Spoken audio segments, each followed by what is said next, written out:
Hello, welcome back, fellow grievers. In this episode, I want to talk about the grief that comes with miscarriage on the emotional side. I know last episode we talked a lot about physically what's happening and the burden and the pain that comes with the physical side of a miscarriage. And then I was like, I want to do a follow-up episode because I feel like there's so much that I did not talk about that I did not cover. And so this episode, I'm going to dive into the emotional heaviness, pain, hurt that comes with miscarriage. So, as I said, welcome back, friends. And again, I just want to preface this episode with saying I personally have never had a miscarriage. So, I do want to be very gentle with people who have had a miscarriage and just know, again, everybody's experience is different. And just like every loss that we have is so different. Now, I know also that grief is painful. I know after coaching hundreds of women that grief often has similarities, but again, it looks so different. And so I just want to say, like, if what I talk about is not personally your experience, like, again, I'm a little sensitive to this because I personally have never gone through this. But that's also to say I have personally never lost a child yet through as they've been older, like right, like as they died unexpectedly. And I often coach moms who have lost like an adult child or later in life child. So again, just to say, because I personally have an experience doesn't mean that I cannot help you through it. So that is what this episode is about, is to talk about the emotions that come with miscarriage, not just the physical side of it. And so, as we talked about last episode, there are not only a lot of physical things happening, there's a lot of emotions as well. And I often think of it as if you were in a car accident, right? Let's say you're driving along and your parents are in the front seat, you and your siblings are in the back seat. You get in a car accident, your let's say your dad dies and one of your sibling dies and you are there but you are very gravely injured. You wouldn't look at that and say, "Oh well, life goes on, better get it together." Right? We would look at that, we would say, "Wow, like oh, not only are they grieving, they also are struggling with physical pain from a maybe, like injury. Then they're also dealing with the emotionally physical pain of grief. And the reason I wanted to do the last episode about the physical pain is just because I think we don't ever slow down and realize, like, whoa, I went through trauma. I went through essentially a car accident, and I'm just going back to work the next day. So that's why I wanted to be like, okay, here's physically what's happening. Let's look at that and really be like, wow, my body went through a lot. It's okay to slow down. It's okay to give myself some time. And so this episode, I want to talk about the emotional side of things.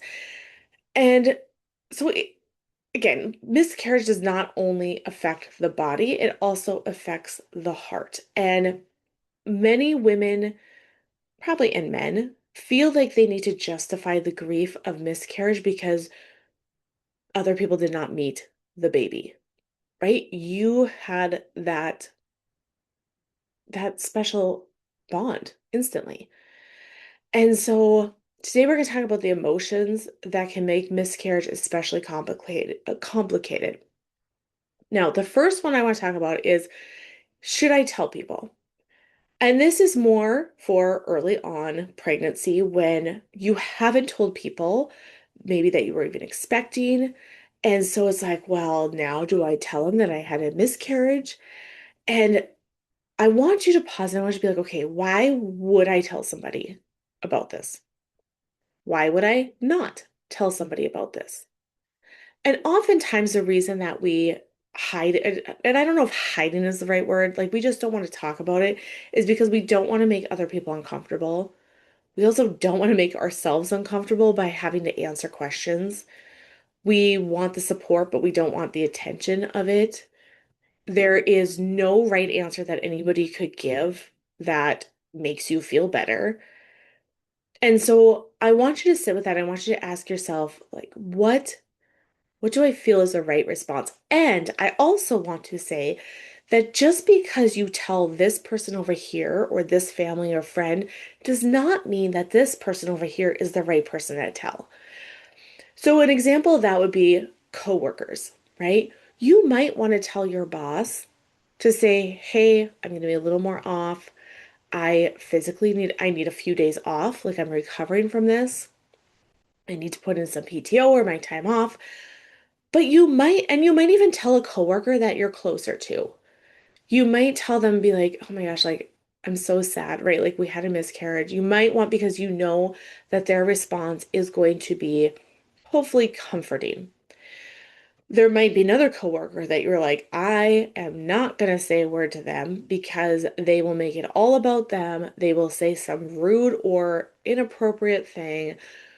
Right? So we just know it kind of is based off the person. And so I want you to look at that in most of the situations and say, do I want to tell this person? And it's okay if you don't. And it's okay if you do. I also want you to evaluate and look at and be like, okay, maybe not now, but it's not a no forever. And what I mean by that is maybe you're going to have a family gathering, this upcoming weekend, and you just experienced a miscarriage and the loss of your baby last week. And okay, we're going to have this family gathering. We have not told anybody that we are pregnant or expecting. And I just don't want to say anything. I don't want to say anything in person. I don't want to say anything. And so that doesn't mean that you can't tell them at some point. It might just mean for you, I'm not going to tell them this weekend. Not going to tell them when the whole family is gathered because then everybody will know. And I just don't want everybody knowing right now. So I just want you to look at that from different angles and kind of poke around with it and see what works for you during this time and then make a decision on that. And again, that doesn't mean that we can't change our minds later. I would say if you do tell people and you kind of change your mind on telling them, maybe that's already done. But just because you don't tell them now doesn't mean you are never going to tell them. The next thing I want to talk about is the guilt that can come along with not feeling excited when you find out that you are pregnant. So, as I said in the beginning, I have never experienced a miscarriage, but there have been many pregnancies where I was not excited. I was so overwhelmed. I instantly started crying. I was like, how are we going to manage? We are drowning the way it is. And then I would have a thought of, okay, but if something happened to the baby, like, I don't want to wish ill upon them. I don't want something bad to happen because I thought that. And in hindsight, it's just like, be pretty blunt with myself. Like, who do I think I am? That my thoughts could make or take away that baby's life. I'm not that powerful. And so I just want you to realize that some pregnancies are unexpected. I think we all know that, right? Mary's pregnancy was unexpected, right? She was not expecting to birth the child Jesus. So pregnancies can be unexpected. Some pregnancies come during difficult seasons. Sometimes you feel that initial fear, overwhelm, uncertainty, disappointment, stress. But that doesn't mean that you don't love your baby. And loving your baby and struggling with the pregnancy can both be true at the same time. And so I don't want you to then fall into like guilt and shame of like, oh my gosh, I shouldn't have felt that way. Yeah, absolutely, you should have felt that way. It could be a lot right now. I also don't want you to feel like your pain should be less because your first reaction was not excitement. You are still grieving. You are still allowed the pain.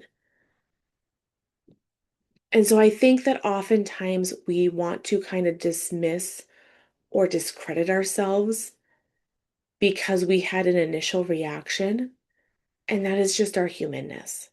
It's just our humanness. And again, God, in his loving mercy, loves our humanness so much that his son became human for us.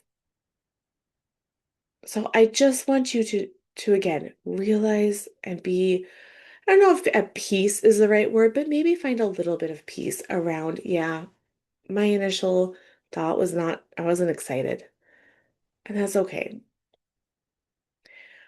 All right, the next thing I want to talk about are the hurtful comments.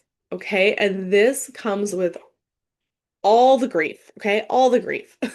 Every time there's any kind of grief that you experience, people say things that are hurtful. And so for some of these that you maybe have heard or have maybe upcoming will hear are you can always try again. At least it happened early. Everything happens for a reason. That's the one that like I cannot stand. That's like, oh, cringe. There's always adoption, right? That's another one that's like, oh, God needed another angel. Right? Some of these are just like, ugh, like they're just yeah, cringe. I just like, ugh, I just like get repulsed at like even reading these. I'm just like, oh, like it just feels so repulsive. And why they hurt is because it feels like the focus is on replacing the baby instead of mourning the baby that you have lost. It also takes the grief that you are currently having and it tries to move it to an immediate solution. And I want to say this again, it's just humanness. People want to try to fix things. I would say, especially men in our lives, they want to fix things. That's how God created them, which is good. But right now, you don't need fixing, you need grieving. And also to acknowledge a future child will never replace this child. This child was unique. They were uniquely made, they were uniquely created. And you know that you don't just want to replace them. There will be no replacement. It cannot be because they were them. They were uniquely created. And so a lot of times that hurts even more when we're already hurting and the people say those things. The next thing I want to talk about, and I'll conclude all this, right, with some tips on what to do with all these things. It's just the emotions that come up that catch us off guard. And this is where I do feel like all of these are part of grief. And some of us feel some more than others based on our personality and things that are going on in our lives. But really, this is what is pretty universal with all grief, is there might be anger, there could be jealousy even against with other pregnant women. I know for me, like I was really jealous if anybody would complain about their parents. Oh, I was angry. I was so jealous. It's like, well, at least you have your parents. Right? So of course the same would be if you lost your baby and be like, oh my gosh, I'm so jealous of that other pregnant woman, that friend or family member, coworker. You go to eat, there's a waitress, right? Like there could be a lot of jealousy. There maybe could be some relief followed by guilt, right? Because maybe this is a very hard time in your life and you feel kind of relieved, and then you feel so bad that you feel any relief. Could be a fear for future pregnancies, immense fear. Could be shame, loneliness, anxiety, numbness, right? All of this is pretty common and is common with grief. But again, just because you feel something other than love does not mean that you don't love your baby and didn't love your baby, that you won't continue to love your baby. Feeling devastated because this happened doesn't mean anything about you. It doesn't mean that you are weak. And really, I say there's no correct way to grieve. And with that, I want to kind of branch off and talk about the men. Also, men who are experiencing pregnancy loss with you, it's hard for us to not want to compare. right? Again, as humans, that's very natural. We want to compare. We want to see where everybody else is at because that makes us feel safe. If we're kind of following along at the same point in time and seeing all the things, like we feel safe. And so oftentimes I see that women, just how God created us, we want to talk through things more. We want to have the conversations. It doesn't mean we want our husbands to fix it or, the men in our lives. We don't necessarily want them to fix it. But what we do want is we just want to be heard. That is what I hear women time and time again. I just want to be heard. Nobody hears me. Nobody sees me. And so with that, there's no correct way, right? Because that's right for you in this time. There might be days where like I don't want to talk about it.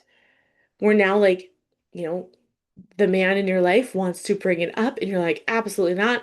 This is the worst time. Why would you bring it up now? And so then that's okay. I also want to say for them, they probably aren't going to want to talk about it. And that's also okay. They might want to be the ones who are like, okay, like I can fix this, right? Like I'll go take down the crib, I'll go move the things, like I'm gonna be moving, I can do this, I'll do this for her. And maybe that's not what you needed. Maybe you wanted time to have that space, to grieve more, to be really sad about it. And so what works for them might not work for you, but what works for you might not work for them. So I always say the best way is to really, really communicate. Communicate more than you even think that you should need to. All right? Like, I want you to be like, this is a really hard day for me. Because it's a hard day, I want you to give me 16 hugs today. I want 5 kisses. I want 17's how beautiful and pretty I look. I also want to cry. I want to talk about the baby, the loss, how much I hurt and have pain for 20 minutes. We're going to set a timer for 20 minutes. I want to talk about it. I do not want to be interrupted. I do not want you to come in with like the cliche phrases. I just want you to listen. At the end, I want you to say, I love you so much, honey, and I want you to give me a hug. Okay? Like, I want you to communicate that clearly and to realize they might not communicate that clearly. And that's okay too. All right. I also want to talk just a little bit about also, right? As I said in the beginning, like you are still physically recovering. So you will be having bleeding, hormonal shifts, fatigue, sleeps up and down, emotional swings, right? And you might think that you feel like you're falling apart.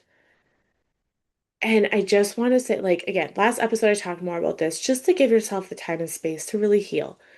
Because we wouldn't go from being in a car accident with 2 broken ribs, a, a broken leg, have internal bleeding that they had to fix in surgery. Maybe we have like one arm is kind of tingly and numb. Wouldn't be like, okay, well, life goes on. I gotta get back to work. Like, we'd be like, nope, I gotta slow down. So I just want to, like, again, remind you just to see what your body needs, where you're at, and have an extra sleep, maybe some water, get a little movement if you can, get outside to take care of yourself physically.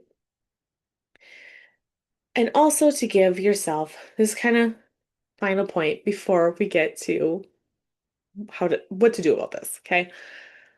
So giving yourself permission to feel, okay? And I will talk about how to handle this in just a minute, or how to work through this in a minute. But to really first stop grading your feelings. Stop being like, oh, I shouldn't be this upset. I was only 6 weeks along. Well, I shouldn't be this upset because so and so had it worse, right? Like stop comparing. Stop asking yourself if you're doing this right. Feelings are important, but they really are not our moral compass, right? Like feelings come and go. Feelings are things that God gave us, but really feelings are kind of fickle things. So we shouldn't base everything off of our feelings. We need some time, we need space, and we need no judgment, especially from ourselves. So I want to give you a little bit of kind of closing thoughts on first how to handle this. So what I always talk to women about is our emotions, our feelings pass away in 60 to 90 seconds if we allow them.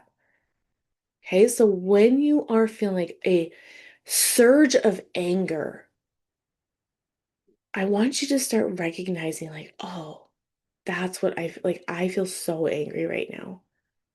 And if you sit with it, if you allow it, it's especially helpful to describe it in your body where it's at. It'll fade away in 60 to 90 seconds. That's what I want you to practice. That's what I want you to have as your homework because that is how we get through grief. We're not just trying to white knuckle it, we're not trying to stuff it down, we're not just trying to live our lives, but to really truly feel it and allow it allows healing. And that is what I want for you. I want you to emotionally heal. I want you to realize, like, on the other side of this, that you are so strong. You have been through so much, and you learned a skill that now helps you in every other area of your life. So practice the allowing the feelings as they come up for the best you can, right? Like, there's times where like I'm doing something that's like, oh, so mad. Okay, stuff it down. Like, okay, now we're carrying on. Okay, later tonight, it keeps kind of coming back up. So I'm going to allow it. I'm going to sit with it. Sometimes I have to go into the bathroom and lock the door to just have the quiet and the time to do that. But to keep practicing that. I also want you to write it down or journal or I'm sure there's an app or something. Okay, guys, I'm not very techie. I'm sure there's something where you can like talk to text into your phone. Like I know that's a thing. So doing something like writing does really help your brain process things differently. But if you're like, I'm not a writer, I hate writing things down, like then take your phone and just put like talk to text, a voice memo thing. But I really want you to take 5 to 10 minutes and write down every emotion that you're feeling about your miscarriage because without throwing on judgment, without explaining it away, I want you to really look at it and be like, this is how I feel. This is how I feel. I feel all these things. I feel guilt. I feel shame. I feel anger. I feel sadness. I feel overwhelmed. Right? Like everything. I want you to just kind of like word vomit it out. And then I want you to look at that and say, okay, these are feelings. God, thank you for giving me feelings. It feels painful right now, but I want to give these to you. I don't know why. I don't understand. I feel like I've gone through so much. This is how I'm feeling, and I'm giving that to you. And when we do that, I will tell you now, you will instantly feel some relief. Okay? Because again, God can handle our emotions. He loves our emotions. He created our emotions for us. And He wants you to turn to Him with them instead of away from Him and trying to hold down the fort, hold down the feelings, right? He wants us to bring it up and give it to Him. So that is part two of miscarriages. And I also want to let you guys know, I look in the comments below. I'll put the link or if you're on my email subscriber list, you'll get emails about this. I am doing a summer grief video series and because it just goes more in depth on all of these things. Okay, it is so good. I put so much good information there for you. It is only $17. All right. I want everybody to be like, yep, that's what I want. That's what I need. $17. Okay. And you will learn so much. I want you to go get that so you can be more present this summer. So we don't have to keep white knuckling it. So we don't have to keep it together all the time. All right, my friends, I am praying for you and we'll take the next steps together. Until next time, God bless.